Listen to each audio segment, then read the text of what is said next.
ખેડૂત મિત્રો, આજે આપણે બે વાત કરવાના છીએ. એક તો જો ઘઉંમાં ગેરુ આવ્યો છે, જો આવી ગયો કમ્પ્લીટ.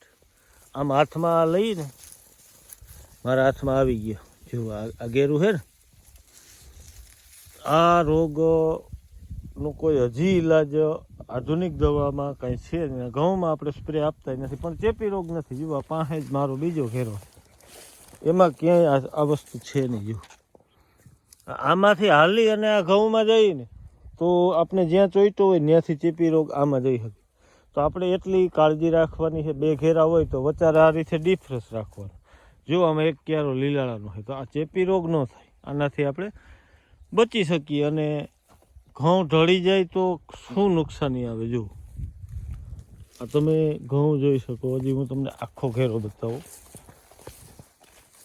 કે છેલ્લું પાણી હવે આ ઘઉંની અવસ્થા પ્રમાણે દેવાની જરૂર પણ હતી. જો કેટલી નુકસાની છે, કેટલા ઘઉં ઢળી ગયા.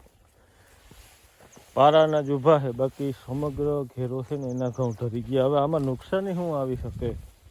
તો એક તો પાક 15 દી લેટ આવે, બરાબર. પછી જે દાણો હોય ને એનો કલરમાં પણ આજે જ્યાં તક સૂર્યપ્રકાશ નથી પૂગતો ત્યાં કલર નહીં આવે. કોઢિયો દાણો અડધો લાલ ને અડધો પીળો આવો થઈ ગયો. આખો ઘેરો તમે જોજો. આ તો હું અત્યારે વચારે તો ક્યાંય જતો નથી, કારણ કે હું જે રાતળનો ચેપ છે ને ભેગો લઈને બીજા ખેડૂત ખેતરમાં જવાય નહીં, નકર એમાં આવે. કેટલી નુકસાની. જુઓ આ છેલ્લું પાણી ન પાઈ તો આ નુકસાનીથી બચી શકીએ. એટલે ખેડૂત મિત્રોને ખાસ આપણા જમીનના જે સ્તર છે ને એ પ્રમાણે આપણે જોઈ લેવાનું. પાણી પાતા હોય ત્યારે કે ઘઉં ઢળતા હોય ત્યારે હંમેશા પાણી બંધ કરી દેવું. પાછો પવન પડી જાય 1-2 દિવસમાં ત્યારે ચડાવવું. અને જે આપણા ટૂંકા ધોરિયા હોય, જો અહીંથી આ બીજો ઘેરો છે, અલગ પ્લોટ છે, એમાંય આ જ પોઝિશન છે. તો જમીનના પ્રતની હિસાબે આપણે ઘઉં ઢળતા હોય. અને ઘણા ખેડૂતના અનુભવ એવાય છે કે વાવેલા હોય ને એ ઊંડા છે કે છીછરા એના ઉપર પણ આધાર રાખે છે. તો સમગ્ર 1200 ફૂટનો શાહ છે અને આખો ઘેરો ઢળી ગયો. તો 30% આ ખેડૂતને આ જે ઘઉં છે એમાં નુકસાની આવી શકે. આમ ઘઉં સારા જ છે, જો